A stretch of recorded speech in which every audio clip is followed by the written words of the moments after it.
રાવણની સભામાં જઈને અંગદજી કહે છે અમારો પગ જમાવી દો અહીંયા, અને જો કોઈ મારો પગ ઉસકાવી દે તો રામને પૂછવા જવાની જરૂર નથી, સીતાજી હું અહીંયા હારીને વયો જાઉં. આ પાવર હોવો જોઈએ, ભગવાનનું આ અભિમાન હોવું જોઈએ. તો દુનિયામાં કોઈ તમે પાસા ન પડો ભલા માણસ.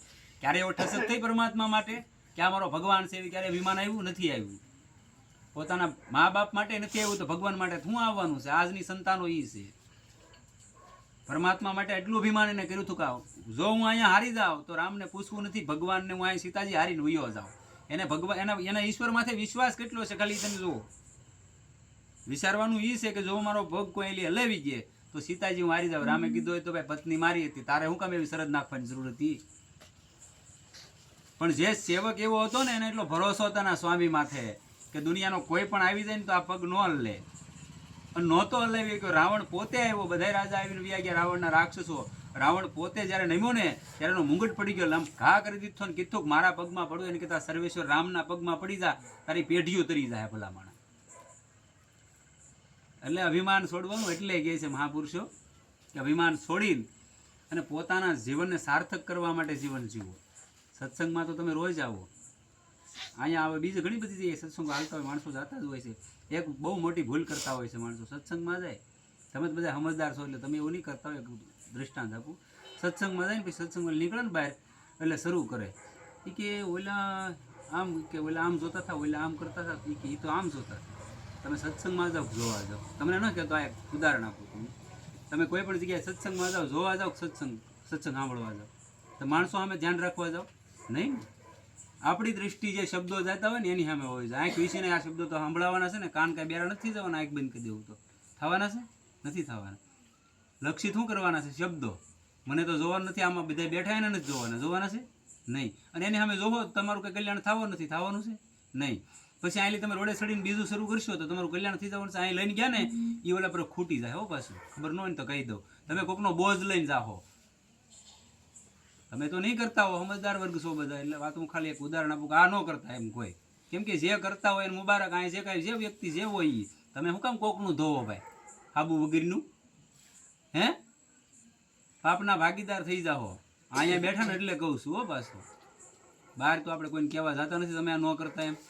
ઓલે પર ઓટે બેઠા હોય ને તો એ કરાવી લો, ત્યાં કર્યા જેવું. કેમ કે ન્યાય જ કરવાનું છે, આપણે બીજું કંઈ કામ કરતા નથી. ન્યાય સારા માણસો બે એ ન કરતા ભલા માણા, અને તમે અહીંયા આવી નહીં કરો. શરમજનક થવું જોઈએ કે ન થવું જોઈએ? એટલે મોરે રોજ એ માટે કેવું કે અમુક વસ્તુ તમે દૂર થતા જાઓ. સત્સંગમાં આવો ને જો વિવેક ન આવે, દૂર ન થાવ તો કાંઈ કામનું નથી. તમે ઉતના વધારે પોટલા બાંધો છો, યાદ રાખજો. કોણ શું કરે એ તમારી દ્રષ્ટિ ન હોવી જોઈએ. તમે શું કરો, હું શું કામ જાઉં છું ત્યાં, આ મારી દ્રષ્ટિ હોવી જોઈએ. તમે આલી નીકળો, રામ રામ કરતા જાઓ, ભગવાનને અહીં કોઈ સરસા આલી એની માથે વિચાર ક્યારેય છો તમને? ક્યારેય નહીં. આલી વટ્યા એટલે સીધું ઘનશ્યામી કે આજ આમ બોલતો તો, ફલાણા કે આમ જોતા હતા. તમે સત્સંગ કરો કે જોવો? હે, દ્રષ્ટિ તમારી એક હોવી જોઈએ, લક્ષ્ય તમારું એક હોવું જોઈએ, પરમાત્મા. બાકી અહીંયા આપણે શું કહે વેચી છીએ? ઉવાય આરામ કરાય મારા વાલા, આ ન કરાય. તમારું લક્ષ્ય ન ભટકી જવું જોઈએ. અહીંયા આવો ને તો લક્ષ્ય તમારું પાકું હોવું જોઈએ, પરમાત્મા પ્રાપ્તિ. ભલે તમારો કોઈ મનોકામના હોય, ઈશ્વર પાસે માગી લેજો, એ પૂરી કરી દે. તમે નહીં માગો એ પહેલા પૂરી કરી દે. એટલે જ વિભીષણજીને કીધું છે ને, ઉર્કસુ પ્રથમ બાસના રહી પ્રભુપદ પ્રીતિ સરિત સો બહી. એ કે બોલો કે મારે લંકા નથી જોતી, કે તારા ઉરમાં પહેલા વાસના હતી લંકાની ભાઈ. કે પહેલા આવ્યો એટલે કીધું આવ લંકે, સીધું તિલક કર્યું. ભગવાન તમારી વાસના હશે ને, વાસના તમે નહીં માગો ને તોય પહેલા કરી દે પૂરી. ખાલી ભરોસો તો કરો. આંગતને કવડો મોટો ભરોસો. ભરોસા જ પગ જમાવ્યો હતો ને, બાકીને આગળ શું હતું? રામ નામ અવલંબન એક, એના આધારે પગ જમાવી દીધો. અને કોઈની તાકાત નહોતી ત્રિભુવનમાં કે એનો પગ હલાવી શકે. આ દ્રઢતા હોવી જોઈએ તમારા ઈશ્વર માથે, આ ભરોસો હોવો જોઈએ, આ અભિમાન હોવું જોઈએ. એ અભિમાન ક્યારે આવે? કોકની કરવાનું બંધ કરીને ત્યારે આવે. એમને એમ નથી આવતું. ઘનશ્યામ શું કરે, ગોયલો શું કરે, ગોયલા માડી શું કરે, ગોયલા શું કરે, ક્યાં આપણે જોવાનું છે? એ જે કરે એનું કરવાનું છે ને. તમે શું કરો, તમે ક્યાં ગયા, એ તમારું લક્ષ્ય હોવું જોઈએ. તો કલ્યાણ થાય ને થાય, એમાં મીનમેખ નથી. ખાલી એક નામને પકડી લો ને, રામ રામ, કૃષ્ણ કૃષ્ણ, શિવ શિવ, હરિ હરિ, એક ભરોસે થઈ જાઓ. તમારે માગવું નહીં પડે, બધું તમારી સામે આવી જાય. ભરોસો તો કરો. એમાં ક્યાંય ભરોસો નથી કરવો. આલી નીકળે એટલે સીધું શરૂ કરી ગયો. અને રોડે લેજો, રામ રામ કરતા લેજો મનમાં.